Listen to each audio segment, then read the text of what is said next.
Welcome back to the Peanut Butter Mountains podcast. Let's talk about Gannett Peak. Woo! Let's go. Number 2. The second time. Meaning This is gonna be even we better. did it twice in 1 week. Yeah. Let's do some jumping jacks here. Okay. We have Josh back on, and like I said before, Josh is the most repeated guest here on the Peanut Butter Mountains podcast, and he was none other than the partner that I did Gannett Peak with. So I figured we would talk about it. And yeah, so a little overview of Gannett Peak, 43-ish miles, 11,000 feet of vert. There's snowfields, glaciers, and it's said to be the hardest state point besides Denali. Which, would you agree with that? I mean, you've done a lot of the western state points, at least, Josh, but what do you think of that assessment? Yeah, I would totally. say it's valid. I mean, like the first competitor comes to mind is Rainier, and I've done that car to car, Right. and in like 12 hours. It's definitely harder than Rainier, like twice as hard as Rainier. Definitely. Yeah, just that summit day alone is basically a Rainier. Yeah, You know what I'm saying? I would say that our It's summit like the equivalent day, of doing Rainier. our summit day on Gannett was equivalent to doing Rainier car to car. Yeah, I think that's legit. Dude, totally. Maybe even Yes. maybe even harder, actually. Yeah.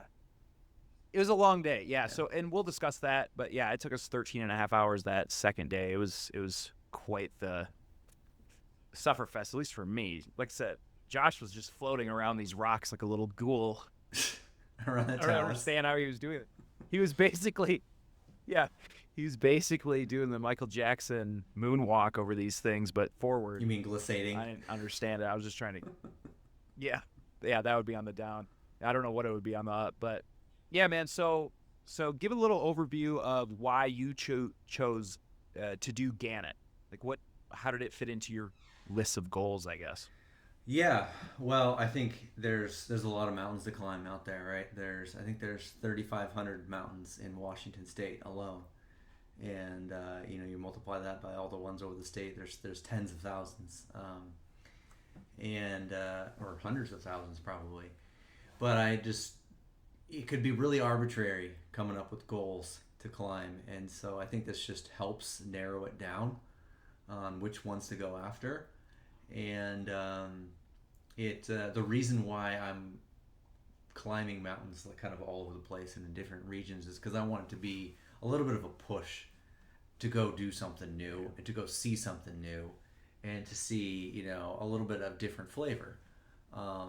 As it kind of fits into my broader goals, like globally. Globally, I want to go visit every distinctly different climbing culture in the world. And experience that culture, experience the food, experience what's unique about it, and just kind of immerse myself into that. And it's very clear difference. Like Yosemite big wall climbing scene is very, very different from the Patagonian trekking climbing scene, which is very, very different from going into the Himalayas and doing 8,000 meter peaks, which is very different from going to New Zealand and climbing in New Zealand Alps, which is very different from the Swiss Alps and the Scandinavia. Everything's got its own unique flavor, and when you go to that place, you want to do what's unique to that place. So you go to the Alps, you're going to use a gondola. You're going to go stay in a hut. You're going to get a cappuccino 3 times a day. You're going to get some gelato. It's part. Trust me, I heard about this all. I heard about this all 3 days. Yeah, all 3 days. How we could have just been in Europe. Yeah, totally. Well, when we're old, we can't hack these big pushes anymore. We'll go to Europe. But the other day after we were thinking about this, I Google searched the oldest ever marathon runner, and dude, just guess how old he is. Probably freaking 90 years old. He's 100 years old. Oh shit. Yeah. That's inspiring. Yeah, you could definitely still be a savage for sure. Yep. Yeah. Yeah, I mean, we talked about that too, where I said, most 60-year-olds are kicking my butt on ultras. Totally. Just because they've been doing the zone type 2 muscles for so long. It just accumulates and adds up, which was an interesting thing with Josh, because Josh has been in Florida and then Arizona, and obviously when he was in Florida, he was at sea level for a long time, and then Arizona, I mean, he's at 2,000 feet or something, and Gannett Peak gets up to 13,800 feet, and I thought going into it, Josh might get hit by some altitude, but Josh was great. Josh was perfect on this climb, at least from what I could see, and it kind of just goes to show you that all of that does accumulate. Your body remembers it. Your body responds to it. And then Josh also brought up the point of he just has the skill of moving through talus and kind of broken terrain quite well. And yeah, your body just doesn't forget that. And so I'm sitting over here. I'm at 7,200 feet all the time in Laramie doing tons of 14ers this year. And I was getting, and I was behind Josh. So it just kind of goes to show you that, no matter where you live, if you have enough experience on stuff, you can be quite efficient. Yeah, I was pretty happy about how that went physically. And I mean, don't forget, the biggest thing is that you just had a son in March. And so 4-month-old, I'm not working out a lot. I'm in Arizona. It's 110 degrees outside literally every single day. He's e-biking. I'm e-biking. Like once a week, I can maybe squeeze out and do an e-bike ride. I should tell you. Yeah, I should tell you everything. So I'm not getting a ton of exercise like I normally would, and so that was kind of nervous going into that. But yeah, I mean, I'm yeah. Well, that leads in kind of, Josh, quite well to how you were feeling in the days leading up to this, because we had a bunch of things happening with missed flights, people not going, bad weather window. Talk us through a little bit about that, because one thing you said in our first episode that's obviously we had to scrap because we had technical difficulties on it, but you had said once people start dropping is when you start questioning a little more about the conditions and, should we go? And I saw it definitely. I definitely felt it, because the energy kind of goes from super, super high, then it's like, and not that Josh and I don't like doing stuff together, but we lost 50% of our group the day of, basically heading out there. So yeah, give us a little overview of what you were thinking about absolutely. I will do that. I think before I do that, I had another thought on your previous topic that I just wanted to kind of expand on. Yep. And that was that, Gannett in Wyoming, and what's, different about Wyoming, it's Rockies, right? And so the flavor of the Rockies is I think dealing with thunderstorms is a big thing. I think dealing with high altitude is a thing, because, we were camped at 10,000 feet. Where in Washington, you rarely just go above 10,000 feet at all. So that was a big thing. But also, I think, and I might want to incorporate this into one of the next Wyoming trips, is that you can use mules to bring in your gear into that range. And so that's pretty cool. I think that's really unique and part of the cultural difference of climbing in the winds. And so I think it'd be kind of neat to maybe it'd be good when we go into the Cirque, because we're going to be in there for like a week and we'll have a ton of gear, and so we can maybe incorporate that. I don't know, something to look into, but I just thought we'll finish that. Yeah, definitely. Wyoming is, and especially the winds, and I like how you were talking about different peaks get you to go to different places that you normally wouldn't go to. Mm-hmm. So besides the Cirque of the Towers, right? But maybe you wouldn't be on that, at least the side of the winds that we were on, at least, right? If it wasn't for Gannett Peak. And the winds are a totally different animal than any mountain chain that I've been in. And same with Josh, it sounds like, too. We'll get into this a little bit later, but one of the things was that, we'll get into it a little bit later. Let's talk about pre-trip. How are you feeling pre-trip? Yeah.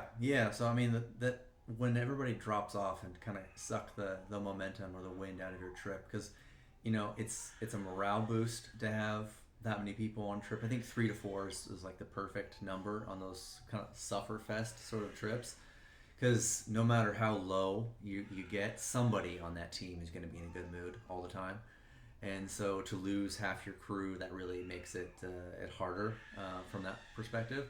But it also kind of makes you second guess yourself, and that's always hard, especially with like weather, because I can think of a lot of trips where, I can think of a lot of trips that I went on where I kind of wish that I hadn't, because it was just rainy and it was, white out, and I never got to see the summit, so it wasn't even worth going to.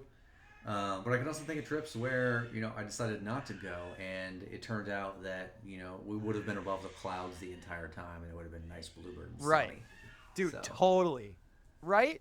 That's such a good point. And I had that same exact thought in my mind too. mhm. Because I would say it's a freaking coin flip onto what the weather's going to be in the mountains, even when they're forecasting Yeah. something.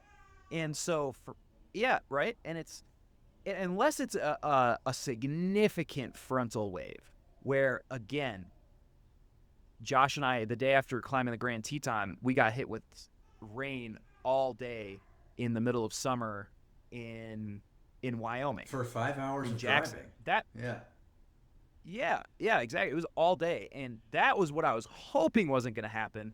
And when the forecast came in, it was, hey, okay, there's going to be rain probably night of day 1. There's going to be some rain in the afternoon of day 2, and probably maybe rain on day 3. But we didn't really care about day 3. We'd get soaked. We were just going to go out to the car. We were really concerned about evening of day 1 and then summit day, and it was basically calling for precipitation both times. But the way I was looking at it was like, oh, I think it's monsoon moisture to where it comes and then goes quite quickly.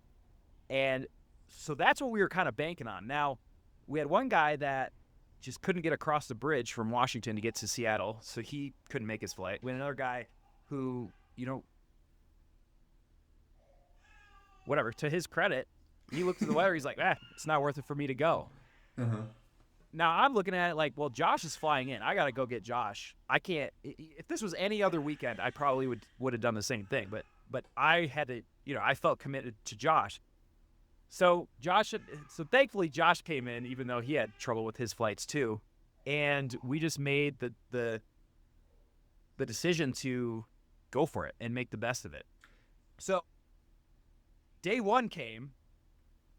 We'll just kind of skip over that because day 1 was kind of boring until the evening. The trail in is super easy, all of day 1, but then the evening hit. So what happened in the evening? Well, we were approaching kind of the zone where we could potentially set up our camp, and we decided just to keep going because it was a better view, and we wanted to get set up in a good position where we could be able to make the summit and get off of it before 10:30 a.m. because we knew that typically that's when, beyond that point, you're at risk of getting caught in a thunderstorm. And so we were almost to the point of where we were going to set up that camp and be in a good position when just the clouds started coming in and building and getting darker, and the wind picked up, and then it just started dumping hail, like right as we were taking our packs off to set up the tent. And we had to race to set up our tents, and it was we had everything we had was ultralight. And so any of these ultralight tents, they don't have their own poles. They're not freestanding. You need to use trekking poles to set them up. You need to stake them out. They have to be on flat ground where you can actually pound stakes in the ground. You have to do a little rain dance with a tinfoil hat in order to set them up. And so that's what we were doing, Yeah, right there. God, bro. Okay, yeah. So we were having some technical difficulties. Well, Josh was having some technical difficulties with his tent. I was fine. I was chilling in my tent and having a great time recording and laughing at Josh being under his pink umbrella trying to set up his tent. But yeah, man, this storm came in and it lasted for a good 2 hours or so. And the problem with that for us was that we wanted to at least get about another mile down to the other end of the lake, so we had an easier time on summit day. Well, this storm prevented us because it came at about 5:30. So, which then put us into day 2, which I said for me, I think, we kind of did. It was difficult to navigate around that lake because of the very faint trail, and I think that was one of the things that made the summit day a little more difficult for us, is because we were kind of having not big challenges, but just some navigational woos going up to Bonnie Pass. And so I would encourage anybody that is doing this in the future to try and get as close to Bonnie Pass as you can. And there was definitely some places that you could set up a tent there in the snow and things. But yeah, so, we got up Bonnie Pass. It was a little icy, and it definitely didn't look as bad as it did from far away when we were sitting at island lakes looking at it. I was saying to Josh, I said, dude, or at least I was thinking this. I said, dang, I am not feeling bringing a whippet right now. I wish I had my full blown ice axe when I was looking at that stringer of snow going up there, but it was totally fine. We did put on our crampons on our trail runners, which we'll talk about a little bit later. So anyway, we get up Bonnie Pass. Now we got to go down Bonnie Pass. Now we start headed up. Now we start glacier traveling and headed up Gannett Peak. So take it away from there, Josh. How did you feel like the route finding was with that? You know, the scrambling, the snow climbs. Yeah, well, Did you feel safe? Were you concerned at any point? Yeah. Yeah, route finding, I think, we actually talked about the route finding on our hike back towards the end of the day, I remember, on that trip. Route finding, I think, is pretty easy these days versus what it was 15, 20 years ago. I remember having to print out maps and having to, like, triangulate distant peaks to, like, figure out where you were on the map and do the navigation that way. And then when GPSs came, they weren't very reliable, and it was only for use when it was like whiteout, really. But now, I mean, not only do we have GPS, but we have GPX tracks of people that have done it before, and phones are so precise on where they are on the map in relation to that GPX track. And, you know, mobile phones are really reliable. We each have one. We each carry a backup battery. And so for all of those different factors, like, navigation is really, really easy, and I never go into the mountains like stressed about navigation anymore, unless it's a rock climb. Because a rock climb, those things are just not as reliable because you can get, you know, the GPS can bounce. You can have a little bit of wandering here and there, and so you have to have like route descriptions. But if it's a mountaineering trip and it's just a class 2 scramble, no stress whatsoever. So this was pretty similar. I do remember kind of cresting over Bonnie Pass and looking at the mountain and just be like, oh, for God. sure. Yeah, we both said, you literally go, how do we get up that thing? And that's exactly what I was thinking in my head. I thought, whoa, that thing looked I literally said, I was like, that thing looks intimidating, man. Yeah. It didn't look like there was a way up it, you know? I was just like, where do you go? I was like, are we looking at the right mountain? Because this thing looks, right. It looked very big, it looked very far away, and it looked extremely complex. But you know, the way just revealed itself, even without the GPX track to follow. I think the further we went along in just the direction of the mountain, I agree. It just kind of became evident where to go. And I think that was the route revealed itself as we went along, as it often does.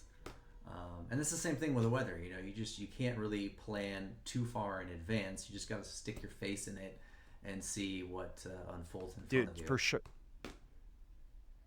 Dude, I couldn't agree more. And that's the thing is, like, if you have the convenience of being close to somewhere where you can, you know, you don't have to commit to driving 7 hours to see if the weather's good or not. But if it's just an hour drive or something like that, man, you might as well send it. Because, like I said, a lot of times you can either beat that weather window. It's a small weather window, you know, it's a larger weather window than you thought for positive weather. And it's just better than you think it was, which was, because I will say this, the weather, even though we got stormed on a couple times on this trip, it was better than what I thought it was going to be. And that's all you can ask for. It gave us windows, and we seized those windows perfectly, I think, for the most part. We could have been a little early on both sides, both days, which we'll talk about a storm on day 2 a little bit later. But I mean, for the most part, I think Josh and I nailed that. Yeah, I mean, for the most part, we made a time plan that didn't have anything to do with the weather. We made a time plan just except for the when thunderstorms came in. We made our time plan based on when we expected thunderstorms to hit the summit, which is usual for the Rockies. And the precipitation just happened to cooperate nicely with that schedule, except for, you know, getting wet a little bit before we had our tents up, and then getting, you know, rained on again on our way out before we got back to camp. So, but the route unfolded, I think, pretty well as we were going up the mountain. I think the transitions went well. I think we brought the right equipment, all of that stuff.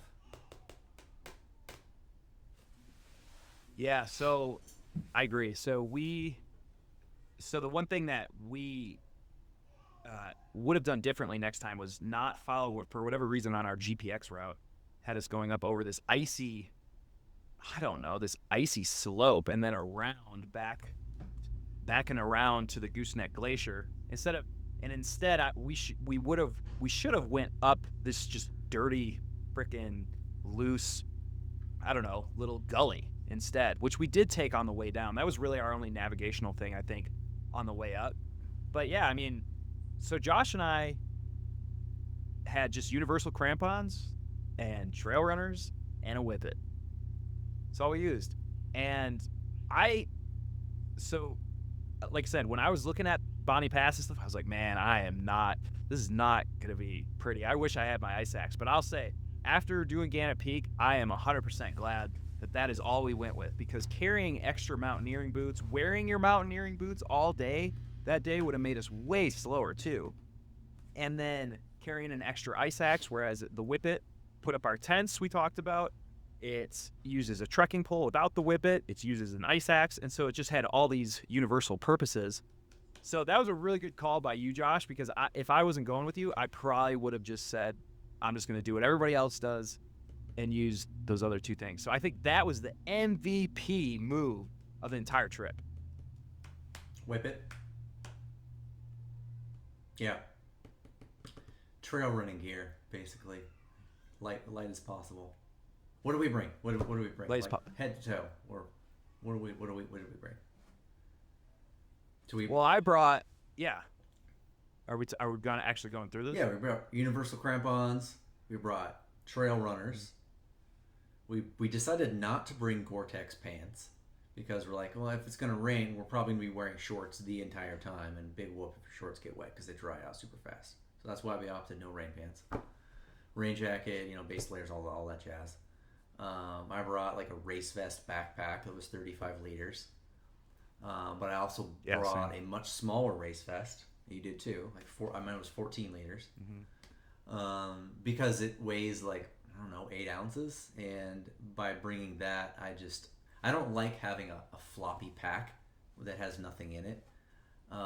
For one, the weight of your pack is heavier than the gear that you have inside of it, oftentimes.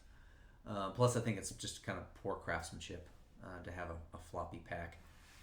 I want it to be the style, full of stuff, So, plus I just love the race vest style pack. If we're moving that fast, I don't want to be stopping all the time for water or to grab snacks. I just want it all right in front of me, and I want access to my phone and all that stuff. And it's just a really clean way to do it. And then we brought one super light backpacking stove. We brought really light, like sub 1 pound backpacking tents that you set up with trekking poles. The whippet, like you said, universal crampons.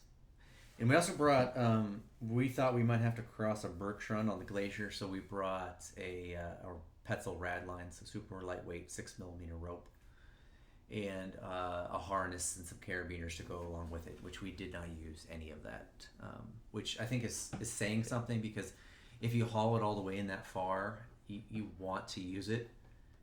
If I bring a number 4 cam climbing, I'm definitely using it because it's heavy. So to not use it, I think is significant. I really don't think it was necessary. Yeah, man. Yeah, and I don't think that, at least for us, I mean, Josh has a lot of experience, obviously, on snow and glaciers and stuff, and I'm getting there as well. And the climb up the Gooseneck Couloir was totally chill, I thought. It was great with the whippet. Had crampons up. I think the sketchiest part of the entire trip was the ridge to get to the summit. And the reason is because there's basically 2 no-fall zones on each side. You have basically the rock no-fall zone, and then you have a snow no-fall zone.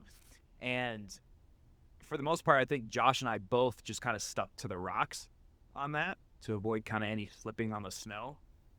And that's not to say it wasn't like a knife edge or anything by any means, I wouldn't say. I mean, it was very wide to where you could definitely scramble and stuff. But I could see somebody, and I was kind of spooked a little bit at some points, but I could definitely see somebody getting spooked there. And actually, there was a helicopter that Josh took, 100 videos of on the way up. that kept circling around us trying to find there was actually a missing climber. And I don't know exactly where they ended up finding him a couple days later, but yeah, so I think he fell off of that ridge, actually, some 66-year-old climber. And dude, I could totally see that. I mean, what did you think was the sketchiest part? Yeah, probably that. Um, yeah, yeah, probably that or that icy section that we went up on the way up. One of those two places. Uh huh. Was But even that wasn't too bad. Yeah, Yeah, that would be a very scary ridge for a new mountain climber. totally. I think after you've done a full summer's worth of climbing, like if you've gone up 12 different mountaineering routes, and I'm not talking 12 different hikes, but 12 different like mountains that have snow and glaciers and stuff. Anything beyond that level of experience, it'd be nothing. It'd be just routine. But if it's one of your first Yeah, mountains, then yeah, I think you'd probably find that ridge scary in those conditions. totally. Not It's undoable, scary just kind of scary. yeah, and like kind of second guessing and quite exposed, especially if you were solo by yourself, just sitting up there by yourself, be like, ugh. Mm-hmm. Yeah. So anyway, so we summit, and then you can look across, and you can see the lakes that you have to get back over to. Mind you, you have to go back down Gannett, and then back up Bonnie, and then back down Bonnie, and then across this flat plain to the lake of your camp. And I actually remember I zoomed in to 9x on my phone, and I could barely see the lake. That's how far away it was. So we ended up coming back down Gannett. We actually didn't wear crampons on the way down. Snow was super soft and pretty, kind of not post holy, but you could sink your feet into there to where you would be secure. And I would just shorten up my whippet, and I would just kind of jam it in there and kind of anchor it in as I was going down. I felt fine. And even the way up the glacier up to Bonnie didn't need crampons either, which just shows you how much conditions dictate your gear. Yeah. Well, we were going I mean, up. we were there early in the morning, right? Yeah, we were there early in the Yeah. morning. We're going up, and it's that part of the glacier was totally bare. There was no snow on top of it, so all the crevasses, if there were any, there's crevasses and there's like little cracks that aren't really crevasses, but all of that stuff was visible. Yeah. And it's bare ice, which is very almost always covered in dirt or sand. Because snow actually has, every single snowflake has a little grain of sand in it, and so like all that it can accumulate on top of the glacier, even if there's no dirt around. Huh. And so that gives us a little bit of traction, and it was not a steep angle glacier at all, so it was totally chill to just walk on with our tennis shoes. Yeah. And I mean, our tennis shoes Yeah, it are was good. Vibram rubber trail runners. They're made for climbing mountains. Like they're not like sneakers. So. Well, Josh's are dang near approach shoes. You take a look at the bottom of those things, like, holy cow. Yeah, I don't know how you even move when you're trail running. You feel like you just stick in place. Yeah, they're pretty good. Yeah, they were good. Yeah, so on the way up Bonnie, clouds started to roll in. We knew this was probably going to happen. And thankfully, as it started thundering and started precipitating, we actually found some rock caves that we bunked in for probably 15, 20 minutes, and then continued our ascent up Bonnie because it kind of came and went. On the way down Bonnie, we got rained on again. My pants were soaked. I think you said yours were too, but by the time I get down Bonnie, sun was back out, pants are dry, and that's just kind of how the Rockies go. But I think in our last podcast, we kind of discussed the difference contrasting the Cascades versus the Rocky Mountains. And one of the things is that you constantly have this anxiety of storms in the Rocky Mountains. Again, even if it's not called for, you see clouds building, and boom, something can happen. So can you compare and contrast the Cascades versus the Rockies for maybe people that are on the West Coast that want to climb in the Rockies? Yeah, absolutely. In the Cascades, you got the whole day to work with. So if you're in a volcano, then in that case you're probably getting alpine start, and you're getting up at like 3:00 in the morning, and you're getting up and trying to hit the summit and get back down before the afternoon starts to warm up the glacier and melt the snow bridges, right? But if you're not doing a glaciated climb, then you just all you need to think about is having enough time to get to the summit and back down to camp before dark. And even if dark hits, big whoop, you just throw on some headlamps in a lot of cases. But you got the entire day to work with. So like if I wanted to do a long alpine traverse in the Cascades, I'll get up in the sun and I'll go until the sun is down. I got the whole day. But in the Rockies, the usable part of the day is pretty small. So we have to do alpine starts. Doesn't matter what we're doing. So we got up at 3 in the morning, and maybe we got up at 2 and left at 3. But we had to get moving so we could hit to the summit by 10 a.m. and then get out of there. So our usable part of the day is quite small, because then you're getting back to camp at like 3 or 4 in the afternoon. Well, we still have 5-6 hours of daylight left at that point. But you're not going anywhere. You're done. So that's quite different from climbing the Cascades. I think that's just such a great way to look at it, is your window, because you have weather windows, but you also have windows of usable time, which is Josh is kind of making up with this analogy. And dude, you're totally right. Like, your window of time in the Rockies is so limited. And I remember us talking when we were on the climb, and you're just like, man, I'm not that you never do alpine climbs, but you're like, it's crazy that you always like basically every climb in the Rockies has kind of almost got to be an alpine climb. Waking up. What is it called? Alpine start. It's Alpine start. Sorry. Yeah, it's an Alpine start. But it's not just in the Rockies. It's not just that. It's like it's every single objective in the Alpine zone. Like anytime, in the Rockies, there's a lot of stuff at high altitude, especially in Colorado. There's tons of 14ers, and everybody's doing the 14ers, and a lot of those 14ers are just hikes. But you still got to treat that like you would an Alpine climb in Washington, because you got to get up, do the Alpine start. You got to get up and out before the lightning comes in. So good. Yes, exactly. And that is, people should re-listen to that, especially if you're hiking in Colorado or Wyoming or Idaho, whatever, for the first time this year. That's very important. And obviously, you don't want to be the highest point when thunder and lightning's coming in. You want to be below tree line. And it takes a while if you're at 14K to get to 10K, 10.5K, where there's finally some trees around you, and you feel a lot safer. And so you got to factor that in, because, and even that, even if you're making your descent off the mountain and storms roll in, you still got 2,000 feet to go down. And it could be rocky, talus-y terrain that takes a while to move through, which was the case with this mountain for sure. And I think that's why it took at least our summit day was 13 and a half hours for about 11 miles. And that was because you're moving over rocky, talus-y terrain. You're transitioning from crampons to trail runners all the time. You're doing all this type of stuff. And then in the back of your mind, you have this anxiety. Oh, like there might be a storm coming type of thing. Yeah. Well, so anyway, for us too, we weren't back down below tree line until the way out. So we spent the whole night above 10,000 feet exposed, not in the trees. So, fortunately, there was no thunderstorms directly on top of us. But if there were, that would have been pretty scary. I don't know, we would have had to find a little rock cave somewhere around camp to hunker down in or something. I don't know. Yeah, it's probably why nobody else was really camped in that basin. The weekend we were there. It was only us and another party that summited Gannett that day. And actually, that other party got caught in the storm coming down Gannett, the same one that we got caught coming up Bonnie with.